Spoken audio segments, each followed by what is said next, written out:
Okay, so as Louise was saying, thank you very much for the opportunity. We've got a lot of experience in training and development, but we also still brand new babies in online learning, and we had to really adapt last year when we had to move everything online. I think like many of you as well. So the scavenger hunt was one of the things that we developed when we started to change a lot of our face-to-face training to online training, and that's what we'd like to share with you this afternoon, the what's and the whys of that. But before we get, so what we're going to do is we're going to just tell you a little bit about the theory behind that. So we're going to look at the levels of learning, and then we're going to look at the science of orientation, why we need an orientation of and getting people settled into a learning environment. And then we're obviously going to look at what are the considerations on an online scavenger hunt or an online orientation session, a little bit different from when we do it face to face. And then we're going to give you an opportunity to plan and design your own session or your own type of an orientation, and then we'll share some of those best practices in breakaway groups. So that's what we've got planned for the hour. So let's jump in because we don't have a lot of time. So at the top of your screen, there's a little T. So please select the T. Then you'll see when you select it, then you can also choose a color. So please select a color, and then as an icebreaker, just type your name. Oh, now where did my screen go?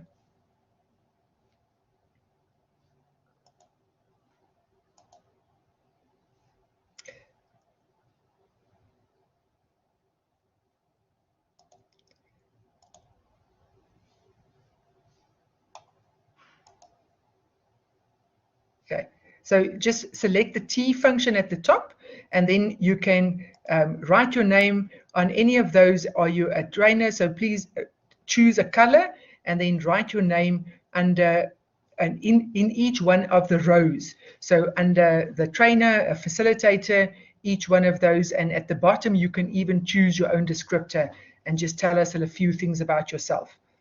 So we've got 27 people there. We've got Shalene as an online practitioner.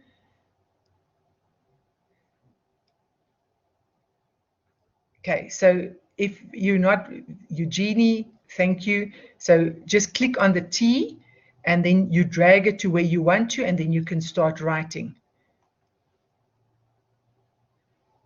Okay, thanks, Jared. I think you've got even the highlighting function.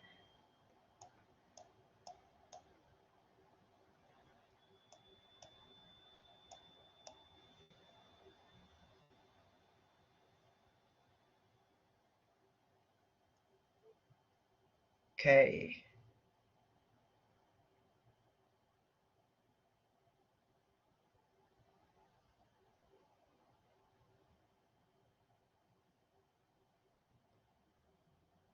Okay, I'm looking forward to those ones at the bottom. Your own descriptors.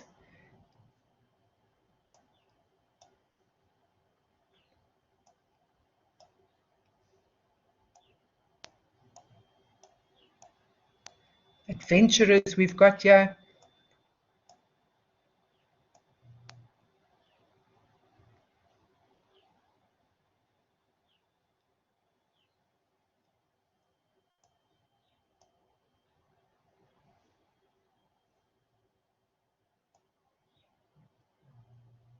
Hey, Chris, just move it if I'm not moving it in the right. Muketsi, facilitator. Okay, Donald, professional, own person, Pam.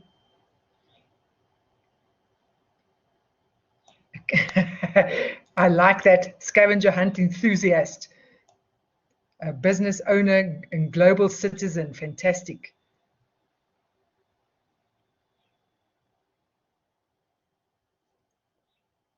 Okay, I'm going to give it another minute. So I hope everyone has imaginator and innovator. Fantastic. Those are exactly what we're looking for. Wonderful. Okay, so lots of variety, lots of interesting people. And lots of creativity. I love that. Okay, communicator, perfectionist, a creator, a me, I like that as well. Fantastic. Thank you very much, guys. So there's a little bit of an interaction. So we see all of the different aspects and variety that we bring to the room. Okay, so we'll just check. Louise, you will let me know when you're ready to jump back in, but I will then continue in the meantime until you are ready. Okay, so the first aspect is that what we must remember in terms of our class, and I'm sure with all your expertise you know this, that when we get to an online group, the same that we do in a face-to-face training, we've got different levels of expertise. And a lot of times what we find is when we have learners in our classroom, we find that they are very scared of the online environment. And they find it very difficult and very daunting to work online. And because they've got different levels of expertise and they don't necessarily know how to do certain things, it becomes very difficult for them to learn. So it might be that it's not necessarily the content that they're battling with. So they have to master many different levels of learning at the same time. So when they start with training, they need to master the course content. They need to master the technology of the online platform, and they have to master the online learning experience a lot of times. And this can be a very daunting task.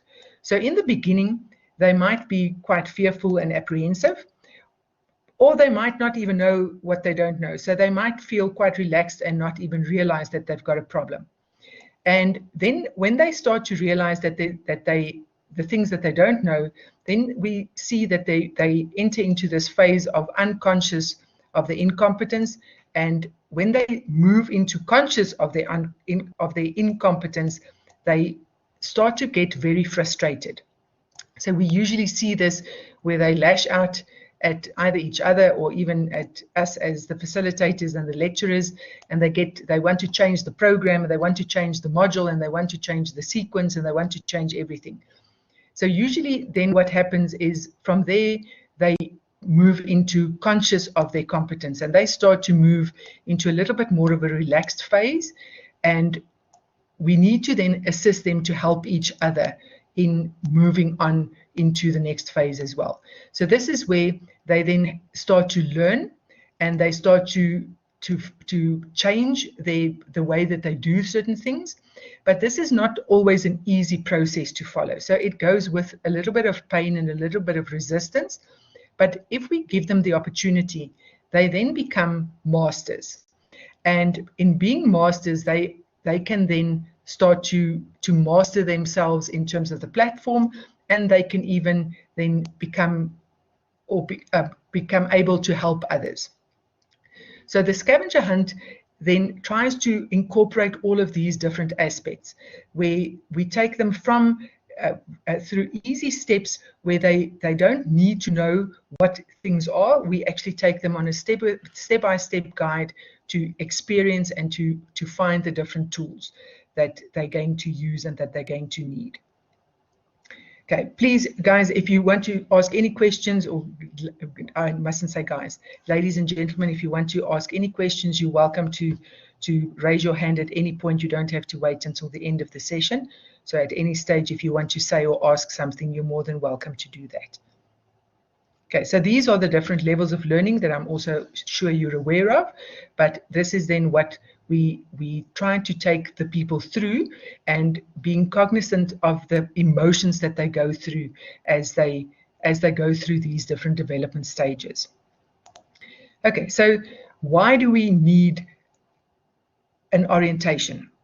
So this is not, if there's any doctors in the room, then my apologies for the brain. Also, neuroscience don't like this sketch because this is not necessarily neuroscientifically accurate, but in terms of human behavior, it explains quite a lot. So the triune brain says that we have three types of brains. The reptilian brain, which is our fight and flight response. Then the limbic brain, which is the emotional or the They're also called the mammalia brain, which is where our social and emotional interaction center sits, and then the neocortex, which is the thinking, rational side of the brain. Now, in order for us to get our students to the place where they can start to think well and to really interact with content and work well with the neocortex side of what we need them to engage with the content of learning, we need to first pacify the reptilian brain. So we need to make them feel safe enough that they do not feel the need to fight or run away. Then we need to satisfy the limbic brain, and that is where they need some social interaction. And that is a difficult thing to do with online learning, where usually if we got face-to-face, then we would easily let people sit in groups and we would let them write their expectations and do all the things that we do on a normal classroom setting. But in a online setting, it becomes a little bit more challenging to do those things. So when you design your orientation activity, that you can call obviously anything that you want, keep in mind that you need to pacify the reptilian brain. So you need to make this person feel safe. You need to make them feel that they've accomplished something and that they're getting things right. Then you need to satisfy them, their limbic brain or the mammalia brain.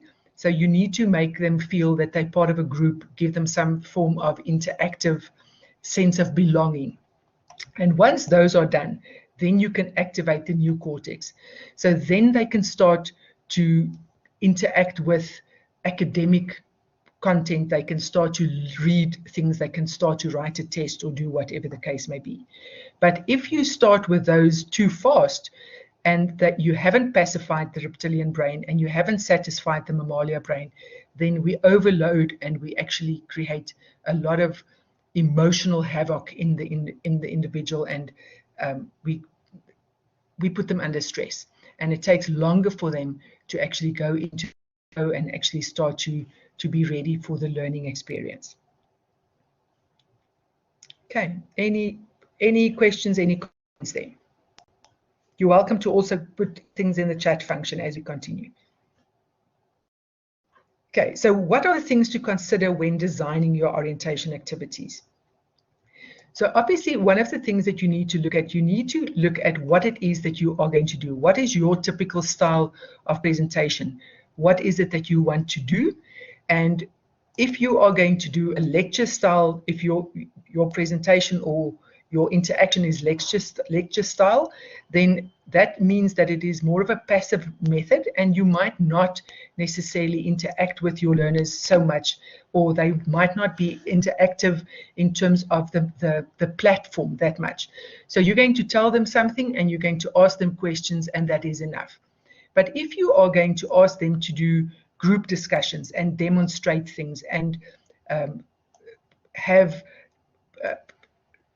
activities that they have to submit, etc., then you need to spend more time on the orientation. So that is where you need to check. And there's nothing wrong with any of the styles that you use, but you need to go and see where it is that your teaching method is, and the more participation there is from your learners, the more you will have to spend time on the orientation. Obviously, if you've got an hour session like we've got, then you're not going to spend 45 minutes on orientation. Then it will be a much shorter process of orientation that you will do. But if you've got a 14-week program like we sometimes have, or a 10-week program, then you might even consider spending a whole week on the orientation, depending on what you would like the people to be able to do. So the next part that you will then, so first of all, you will ask yourself then, what is the style of your presentation, and what is the level of the learners, and what are the activities and the things that they will be able to do, and what you will expect them to do. Okay, then you will also look at the tools that you've got in your toolbox, or in the styles of the presentation that you have. So will you use in your online presentation mostly synchronous, or will you use synchronous as well as asynchronous activities and tools? If it's mostly synchronous, then it's easy because you will be there to tell the learner what it is that you want them to do. You will, like you see in Blackboard, you will put them in groups. You will be able to, if they raise their hand, you will be able to answer them. But the minute that it becomes an asynchronous activity, they will do it without you there. And if you've done an orientation and if they know what to do, you will reduce a lot of the workload. So, okay, we don't really do this, in other words, to help our students only. We also do it because we don't want to have the workload of answering each and every person on every question. So if people know exactly what to do, then you're not going to be bombarded with hundreds of emails telling you, asking you questions, asking you the same question over and over again. So you will ask yourself, what are the types of activities that they will engage on in the session or in the program that you're going to present to them. So it might be blogs, it might be discussion boards, it might be journals, wikis, assignment submissions. So you know the platform that you use, and you can go and make a list of all the different activities that they might be required to do. And then you are ready basically to start to design your orientation activity. Louise, are you back and available yet?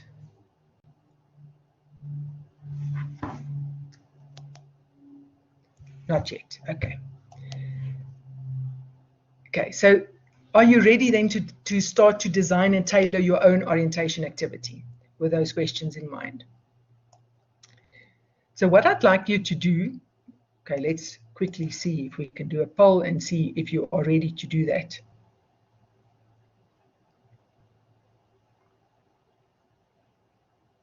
Okay, I don't see that. I don't have any polling functions, it seems.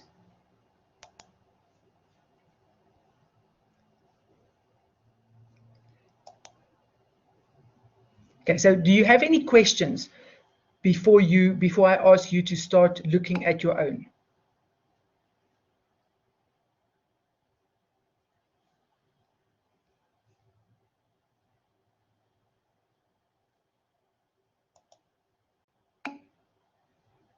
Okay, Kagiso says all good. Thanks, Kagiso. So then if no one asks a question, then I'm going to assume that everyone else is all good as well. Okay, so what we're going to do is I'm going to ask you for I'm going to give you 10 minutes just to think of the following things in terms of your own orientation activity. So what would I have done in a face-to-face presentation? So if you were presenting the module that you are thinking of in a face-to-face presentation, what would you have done in that first half an hour of the session in terms of introduction, icebreaker, house rules, all of those normal things that we would have done? So what would you have done typically? Then what is it that you would that your learners' skills would be? So what is the skills that your learners would have coming to your session? And then what is the technology that you are going to offer them to that you're going to present your learning on? Then the next question is, which tools and methods will the learners use in your program? So what activities have you got planned in your program? What will they use? What will be expected of them in the program that you've got planned for them? Then ask yourself, how do you think your learners feel coming into the program? What are their expectations? And how do you then pacify the reptilian brain and avoid them feeling fearful and experiencing the fight and flight response? Then how do you satisfy the interaction need that they have and their need to belong, given the platform and given the different tools that you might have? And then obviously, how can you make it fun and interactive? And then be as creative as you can. So I'm sure you might have certain tools and certain tricks and certain techniques that we might not have even heard of. So I'm going to give you 10 minutes, and in that 10 minutes, you can think of what you would do and just design something. And then what we're going to do is then we're going to go into small breakaway groups where you will then talk to other participants and share what you think and what is your typical, what is your design, what you would put on the table, and share ideas with them. Louise and I will then, and the other moderators as well, will move and come and join you in your groups. And then we'll come and see what you've done, and then we'll share some best practices. You will share some best practices in terms of what you've done, and we will show you what we've done in the scavenger hunts that we've developed, and we can then share some of the best practices that we pick up from each other. Okay, so give me an indication if you are done with this. So if we need less time, then we can also, obviously we don't need to spend the whole 10 minutes. So let's see if we can be done with this by in 7 minutes time, but you can give me an indication when you are done.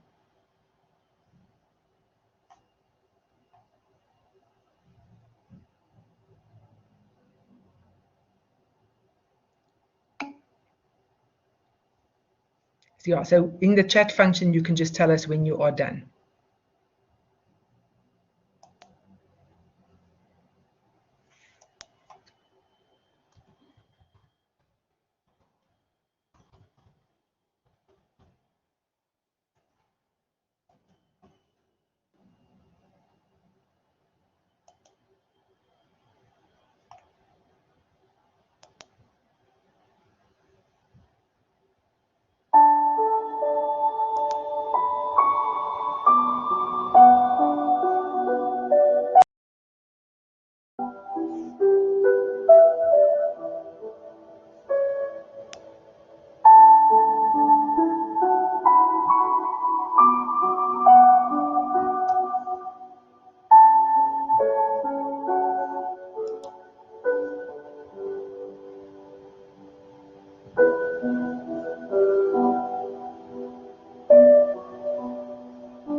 Okay, how's it going?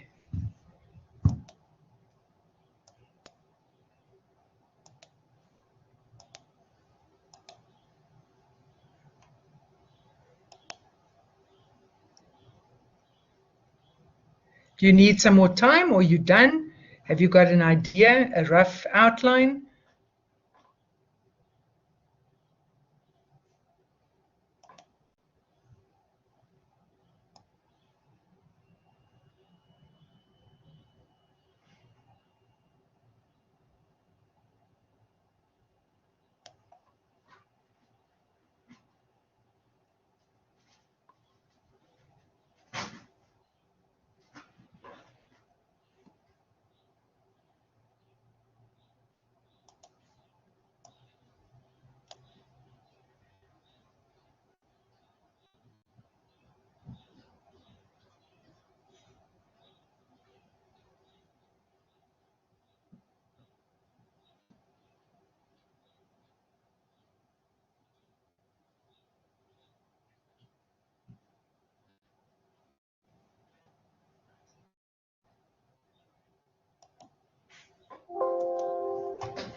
Okay, so let's share some ideas before we go into the groups.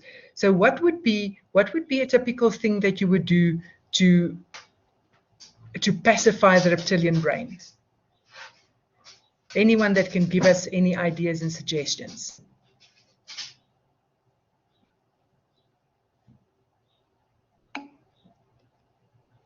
Okay, thanks, Mark.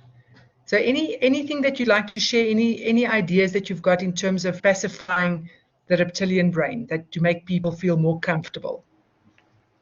Yes, thank you, Judith. I actually quickly worked out the activity. I did it many years ago when I was a guest lecturer at the old Louw for environmental education students. I don't know, you want me to do the whole activity, or do you just want me to specifically answer your question now? Yeah, so just a little bit of an outline, or you can just give us. Yeah, okay. So outline what I did. Obviously, it was face-to-face, but it can be easily changed to online. These are postgrad PGCE students, teacher students, diverse, male, a lot.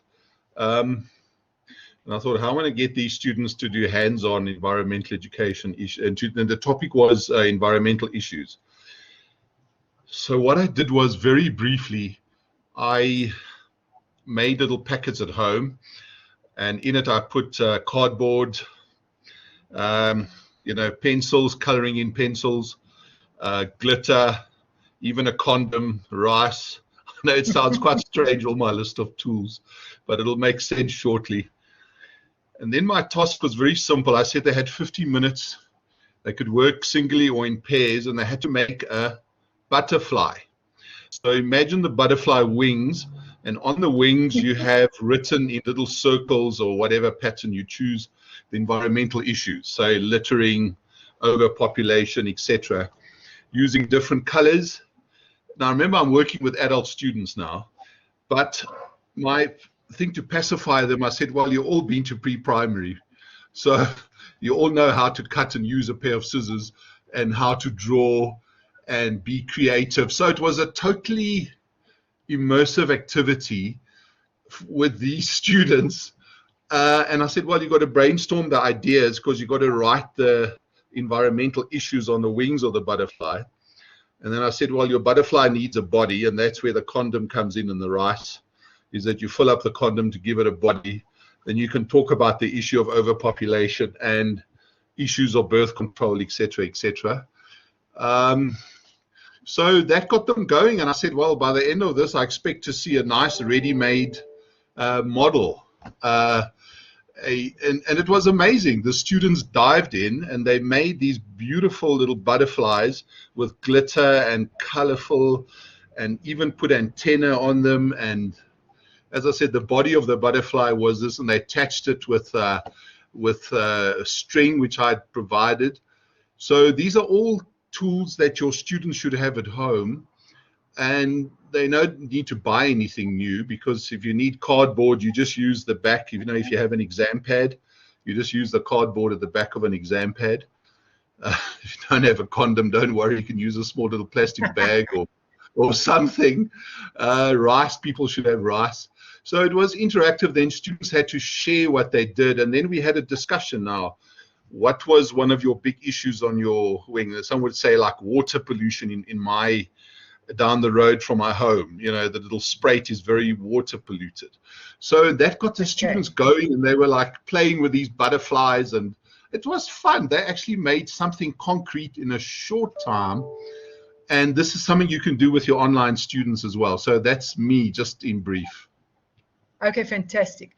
Okay, so okay, if it's a synchronous session that you've got, then that would be something that you would then, during your synchronous time, you would then ask them to do, and to go and fetch something and do that. Yes, sure. Yes, okay, fantastic. Okay, that sounds like a brilliant idea. That sounds like a great idea. Thank you very much, Mark. Anyone else? Any ideas that you could use? Something that you might be able to use on an asynchronous thing, on an asynchronous platform.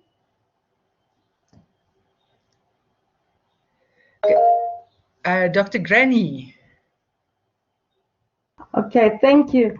I think for just to pacify the reptilian brain, what I think would do is, in terms of the introduction at the beginning, I will ask them to perhaps bring anything, identify anything that is natural, that identify with them, and then explain why, and just to make them to relax and to introduce themselves using that particular aspect. For example, if you like rocks, you just bring a rock and explain more about why you choose the rock, and why the rock is, you identify yourself as a rock, the characteristics, just to make them to feel at home and be able to open up as the lesson goes. Okay, that sounds like a great idea. That's a fantastic idea. There's also one of the lecturers that every time that they go online, then they wear some type of a very funny hat, and also they then encourage students to also dress up very weirdly. So then it's not funny to switch on the camera, because everyone dresses in something weird, and it also just breaks the ice, and people can't wait to see what this person, what hat they're wearing, and everyone else is also wearing something funny.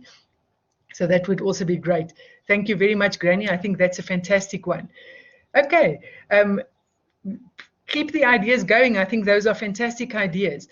Any ideas, because these are all ideas that we can do in synchronous sessions. So a synchronous session is quite easy still to do that. And even especially when we look at our social interactions. So how do you manage the online satisfying the social needs, or pacifying people in a setting where you are not there physically to assist them? So one of the, yes, Francie. Also, thank you. I've got an idea. Perhaps it can start off as synchronous and then go to asynchronous. So, I have this idea. You, in the synchronous session, you say what your name is, and you choose a picture. Or you choose a time of the day, or a season, or a place that best describes you, and you find a picture of it, and it can be placed, on a pad in the session. And then students find, then the task could be there. All right, it's all there now. It go in asynchronous. They have to make up groups of themselves and find 2 or 3 people, well, depends now how large the class is, who have more or less the same idea, Then they get together asynchronous in their own time, and they make then a word cloud with all the words describing the day or the season or the place which best describes them. So they make a word cloud, and then the group have to write a poem about it using all the words in the word cloud. Then you can come back again at the next session, synchronous, and the different groups can present. And the poem, you can make it subject specific. Let's say whether it's about health or whatever it is. So you can use those words to come up with something which is subject specific. Oh, wow, that sounds fantastic. That sounds like a great idea. So sometimes you can maybe even use something like Mentimeter. So I don't know if you know Mentimeter, where you can then also make a word cloud where everyone get a login, and they can type in on their phone, and it also shows on the screen. So you can even do it synchronously, and they can also see it. They can see it on the screen together. So that could also work with something like that. Thank you very much. That's a great idea. Linda, you spoke earlier. You said something in the chat function about orientation, a scavenger hunt that you did with your students using where was that? A goose hunt, a goose chase. Would you like to share some of that with us? Sure.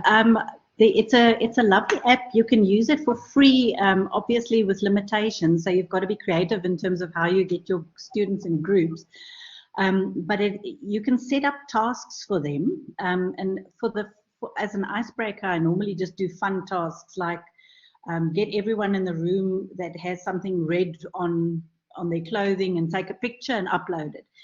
And then maybe they've got there's all sorts of different ideas that you can do, and then they meet up with different people throughout the challenge, or you can put two people in the teams in 2 or 10 or 5 or however many groups, and they have to do all these challenges, but they've got to every time post either the answer or a photo or a proof of some sort that they've actually done it.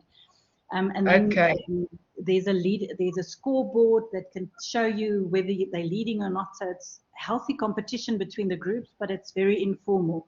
And then later on in the module, I normally use it for more academic things. So, if there is a correct answer that they need to get to, or a response that I want them to get, then the questions are obviously way more academic by nature, but then they know the scavenger hunt way of doing things, and yes. Then it's actually quite well.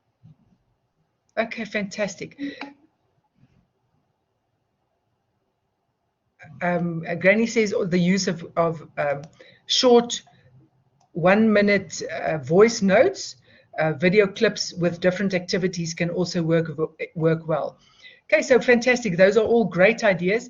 I don't think we're going to go into groups discussing those. So I think what we can do is let's show you some of the scavenger hunt ideas that Louise and I did that were mostly done asynchronously. So these are then some of the ones taking into account what based on different programs. So Louise says she's ready to continue. So these were done on different programs, so that we always call them scavenger hunt, but you'll see that some of them have got some similar things, but it will depend on what is the content that the people are going to do, etc. So Louise, over to you. Hi, thank you guys. Yeah, sorry about the previously. I'm at a hotel and it was a bit noisy. So this is basically what we do. So we do a lot of the work on Blackboard, and with Blackboard we have a couple of different tools, and we find that sometimes, especially when people start in the beginning, they don't really know what the purpose of the tool is and how to use it optimally, and then we cannot really get the whole feeling of the activity. So we would start, and like I said, a couple of our asynchronous activities is discussion boards, and we've had in the past that, say, for instance, people don't really understand what a discussion board actually is. So then we've had with one discussion board, the person said every time when he's joining in the discussion board, there's nobody else then is end up to be the only one. So we really find sometimes we have to make people aware of what the purpose of the tool is. Or for example, when we're using a wiki, we find that people don't really get to hold to the collaborate function of it, of editing the wiki together. So what we then do is we say, for instance, so you go into the discussion board and you introduce yourself, but you have to comment on other people. And when we have an orientation session, I prefer actually even doing it sometimes just to get them going while we are busy in the live session, in the synchronous session, because then people can, if they struggle, you can sort of assist them with it, because sometimes they say they don't find the specific button. And so then we find that we pacify that reptilian brain a little bit, and then they can focus on the work a bit more. For example, with the wiki, you have seen in the beginning of this activity, we've done a bingo. So we do a bingo, but we do the bingo in a wiki activity. And the wiki activity works very much almost like a Google document, where any person can go in and they can edit the document, and they're creating one collaborative document together. Then we have, say for instance, video clips that they can go and watch. And then with our asynchronous activities, we like them designing a poster or an infographic. And we already, so say for instance, would give some a topic, and then they have to go and they have to create an infographic or a poster about this. And they have to upload it. So then they find that if they're struggling, where's the link and how to upload it, we can actually assist them with that. We also have what we have many times, a coffee shop. And then in the coffee shop is also discussion board activity. And then we perhaps give them an activity in saying, well, go and write your course expectations in the coffee shop. Or we have a blog as another tool. So then we'd say, go and find the blog and see and report on your management experience. Or we've had project management calls. So we go and explain what are some of the projects that you're typically involved in. Then, for example, our journal, and our journal is, it's a private activity. So then the people can go into the journal and reflect in terms of their experience. And if they've had any difficulty, they can basically talk about that specific experience. So therefore, basically, and I think what Judith also said from the beginning, we would really look at which are the tools that we would like for them to use during the course, and task them with specific things, and we make it fun. So they go and they have to find something. And then when they find that they are struggling, because this is a game, it's a hunt, we just find that it's lesser intimidating than other people would say, for instance, find if they have to go and figure out these things alone. And then by the time, so we prefer doing this, say, for instance, a couple of days before we start with the program. And then the moment when we start with the program, they've already uploaded documents. They've already used the discussion board and the different tools. So now we've basically, if we go back to these levels of learnings, we've dealt with a little bit of the frustration, with things that's quite familiar with them. And you can really make this fun topics so that they can just start to engage with the material. Thank you, Judith. That's just another, another example of our activities. Any questions so far?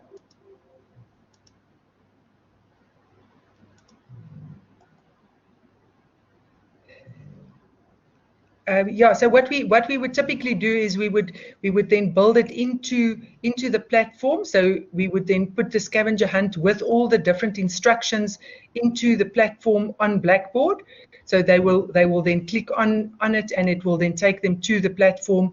The coffee shop, the same, where they will get all the different links and be able to go and observe or go and interact with people. So the coffee shop is one of the tools that we use also for to satisfy the mammalia brain. So this is where they can students can go and interact, ask questions to each other. They can voice their frustration. They can tell each other what they're enjoying. So as the facilitators, we can see what happens in the coffee shop, but we do not interact with them in the coffee shop.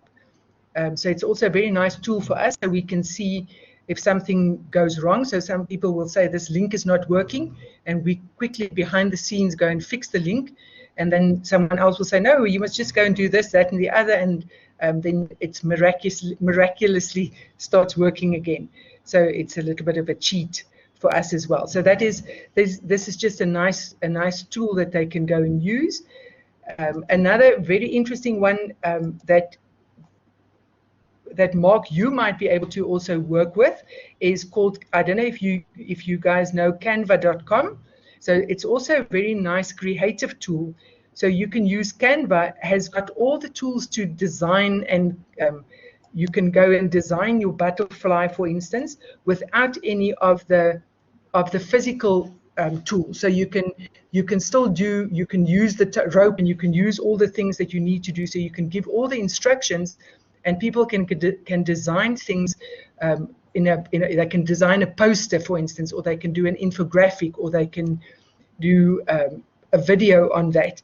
And it's a free software that is very nice and creative, where they can then also go in and design things. So we do that quite a lot as well, where they do an infographic or a poster on something. So I'll also just put that one for you in the chat function that you can go and have a look at. So I think a very important one to realize, or to just remember when you look at something, especially that's asynchronous, is make sure that your instructions is very, very detailed, that you tell the person step by step what to do, that you can then really go and step one, do this, click on the link below, do this. Very, very important to tell the person exactly what to do, so that they to struggle with the instructions. Okay, so any comments or questions from your side, any other hints or tips that you can give, or anything else from your side?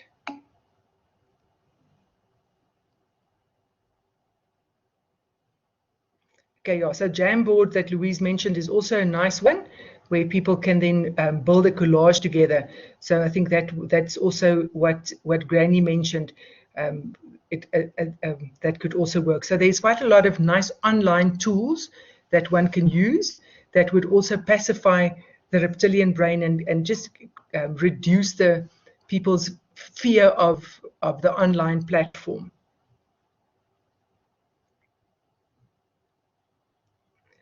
I heard in earlier sessions people spoke about Padlet as well. So Padlet is also nice to share some of the things. So a lot of times, if people design things on Canva, then you can go and share them on Padlet, so that people then also see different what others do, and that also creates a lot of nice interaction. No questions and comments?